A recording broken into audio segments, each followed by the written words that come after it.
Ciao a tutti, bentornati in questo nuovo video, bentornati sul mio canale. Oggi parleremo di un libro molto particolare. La morte è di vitale importanza.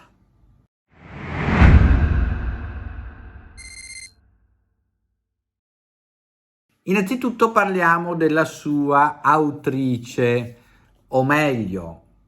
il libro parla dell'autrice del libro, in realtà è stato poi raccolto da un'altra persona, da un medico che stimava e seguiva la dottoressa Kübler-Ross, che non ha fatto altro che prendere gli ultimi suoi workshop e fare un collage, come si può dire, di questi workshop. Chi era Elisabeth Kübler-Ross? Intanto Elisabeth Kübler-Ross è la fondatrice della psicotanatologia, come viene chiamata, ossia della possibilità di approcciarsi ai malati morenti e ai loro familiari.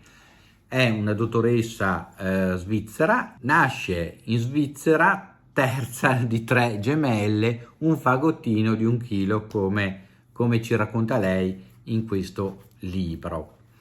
e ha una vita molto particolare. Tralasciamo varie fasi e arriviamo alla parte importante. Si laurea in medicina e chirurgia in Svizzera e il suo progetto è quello di andare in India a aiutare delle missionarie come Madre Teresa di Calcutta. Invece il progetto India proprio salta completamente. Nel frattempo lei conosce un americano, un statunitense, e lo sposa e va a finire a New York. Arrivata negli Stati Uniti come medico straniero non ha grandi possibilità di essere integrata in certe cliniche, in certi ospedali, e viene messa in un ospedale pubblico dove segue, pur lei non essendo specializzata ancora al momento in psichiatria, si specializzerà poi più avanti, segue sia bambini che adulti schizofrenici, malati mentali e psichiatrici, sia malati terminali. Ovviamente è un piccolo girone dell'inferno l'ospedale in cui lavora, però piano piano, grazie alla sua sensibilità, alle sue doti di ascolto, riesce addirittura a creare un entourage di professionisti che aiutano queste persone. La maggior parte di malati viene nel tempo addirittura dimessa perché sta meglio, ma non a carico dello Stato, ma addirittura si trova lavoro, inizia a lavorare, inizia a integrarsi nella vita, perché tanti non erano veramente malati dal punto di vista organico, ma tanti sofferenti dal punto di vista psicologico. Nel frattempo ovviamente segue anche i malati terminali e quindi anche lì entra in un nuovo concetto di come si fa a seguire una persona che deve morire, una persona che non ha altra possibilità che quella di morire, come si può aiutarla mentendole, dicendo che alla fine magari guarirà, ci saranno delle possibilità eccetera, o imparando ad ascoltare quello che quella persona ci dice, imparandola ad aiutare a risolvere le questioni in sospeso, così che possa lasciare questo mondo nel miglior modo possibile. E lei procede a tentoni per errori in questa direzione, ma la sua esperienza non si ferma qui, non si ferma creando poi addirittura una materia di studio dove si impara, dove i medici, gli infermieri che seguono i malati terminali imparano, hanno una specie di manuale di vademecum per aiutare chi deve morire, ma addirittura andando oltre la morte. Ecco perché il titolo del libro è La morte è di vitale importanza. Il medico Goran Grip, che è l'autore poi del libro, ovviamente su autorizzazione poi della dottoressa Kübler-Ross, ha raccolto questo libro, per cui il libro è della dottoressa Kübler-Ross, ma in realtà è una raccolta fatta dal dottor Goran Grip, svedese, E lo stesso dottore Goran Grip dice che questo è il libro che lui avrebbe voluto leggere della Kubler-Ross, perché la seguiva seguendo altre persone, e gli mancava un libro così esaustivo e completo sugli studi e sulle cose scoperte dalla dottoressa Kubler-Ross. Non ha fatto altro che raccogliere gli audio di alcuni dei suoi workshop, tra cui uno dei più importanti, che appunto aveva come titolo "La morte è di vitale importanza". Perché bisogna morire? Bisogna morire per poter continuare a vivere. Questa è la risultanza degli studi della dottoressa Kubler-Ross. La dottoressa Kubler-Ross ha scritto anche l'introduzione a uno dei più famosi libri che parla della vita dopo la morte e dei fatti della vita dopo la morte del dottor Raymond Moody Jr. E questo è per dire come la dottoressa Kubler-Ross entra di fatto nella storia assieme al dottor Moody come uno dei due pionieri, massimi esperti iniziali della vita dopo la morte. Ma la dottoressa Kubler-Ross fa esperienze molto più approfondite, innanzitutto perché non fa semplicemente una ricerca scientifica sulla vita dopo la morte dal punto di vista puramente medico e scientifico, ma anche si spinge oltre. Un esempio tra i suoi racconti che lessi ancora qualche tempo fa, addirittura lei arriva a farsi morire per poi risuscitare e scoprire cosa di fatto, qual è l'esperienza. In questo modo lei si fa mettere in una cassa di deprivazione sensoriale che, per spiegarcela in parole povere, in una stanza insonorizzata,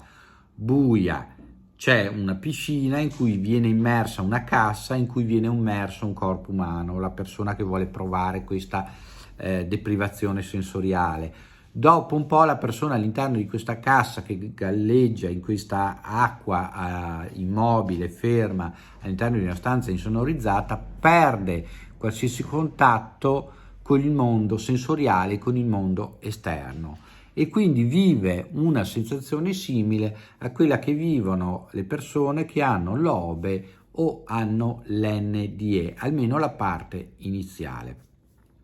Poi piano piano lei si fa levare anche l'ossigeno per provare anche questa parte,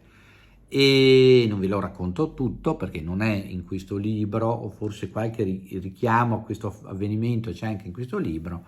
però lei vuole capire appieno quello che provano i pazienti che le raccontano queste cose. Tra le altre cose, lei è la prima a parlare dal punto di vista dei bambini che non hanno le nostre i preconcetti di un adulto, la religione, gli studi, la vita sociale, eccetera, e questi racconti di questi bambini danno maggior supporto alla realtà dell'NDE, della vita dopo la morte, perché non ci sono preconcetti, non ci sono cose che possono sviare il racconto di questi bambini. La Kubler-Ross è una persona veramente speciale, veramente particolare, e ci porta in un mondo di sofferenza, dove però la sofferenza non deve essere presa come tale, ma come un'opportunità per crescere, un'opportunità per capire che la vita non è semplicemente quella cosa qua che noi facciamo tutti i giorni, mangiando, dormendo, lavorando, ma è molto di più. Quello che facciamo qua è una prova, un test, un cercare di capire attraverso questa prova, di aprire degli orizzonti diversi. Quello che è più importante, oltre a questo libro in cui lei ci parla come se noi fossimo delle farfalle, che a un certo punto faremo un bozzolo, questo bozzolo è la nostra preparazione alla morte. Una volta morti saremo come le farfalle che rinasceranno a una nuova vita, più belle, con le ali, invece che essere i bruchi che siamo stati durante la vita. È che Elisabeth Kubler-Ross, a livello proprio internazionale, è una è stata, perché adesso ai noi non è più tra di noi, è stata una delle psichiatre, perché poi si è specializzato, come abbiamo detto, in psichiatria, e delle tanatologhe più famose del mondo, anzi io direi forse la più famosa in assoluto, in quanto anche la pioniera nello studio di certi settori. Le arrivò a spingersi talmente tanto avanti da portare testimonianza di alcuni eventi eccezionali, di cui non vi parlerò in questo frangente, ma ne parleremo più avanti. Vi ricordo sempre uno dei racconti che ho già fatto in precedenza parlando dell'NDE, di questa sua paziente che le parla di una scarpa che viene ritrovata poi su questo cornicione non visibile dall'alto né dal basso, grazie all'esperienza NDE di questa signora. Per cui se volete leggere un libro che vi cambierà anche la vita sotto molti aspetti, ma dovete leggerlo con cuore e mente aperti, leggete La morte è di vitale importanza. È uno dei libri cardini del lavoro di Elizabeth Kubler-Ross ed è uno dei libri in cui capirete come, approcciandosi alla vita e alla morte da un punto di vista diverso, senza fare cose eclatanti, senza essere persone speciali, particolari,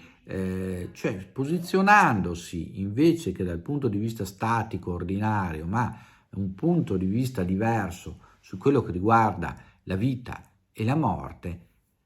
capirete del perché noi siamo esseri speciali e cosa ci attende probabilmente dopo la nostra morte fisica. Spero che questo video vi sia piaciuto, mi raccomando iscrivetevi al canale, mettete un bel like, condividete, dobbiamo crescere, vi ringrazio, siamo quasi a 8.000, vorrei arrivare a 10.000 per poter fare dei video diversi. Se avete piacere vedere un po' anche una cosa noiosa che è il mio vlog, andate a vedere l'altro mio canale che è Il Pirata,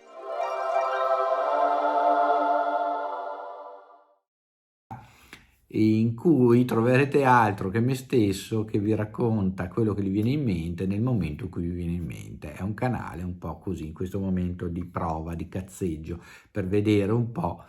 come funziona, visto che tanti mi chiedevano anche di parlare un po' di me, di quello che succede durante i giorni, e in questo periodo che lavoro tutte le notti fino a fine stagione non è che succeda molto, ma se quel poco che succede vi può interessare, andate sul canale Il Pirata. Ci vediamo, iscrivetevi anche là, mi fa molto piacere, così là potremo più comunicare velocemente su alcuni tipi di argomenti e di cose. Iscrivetevi al canale, mettete un bel like, ci vediamo nel prossimo video. Ciao a tutti da Ermanno, ciao!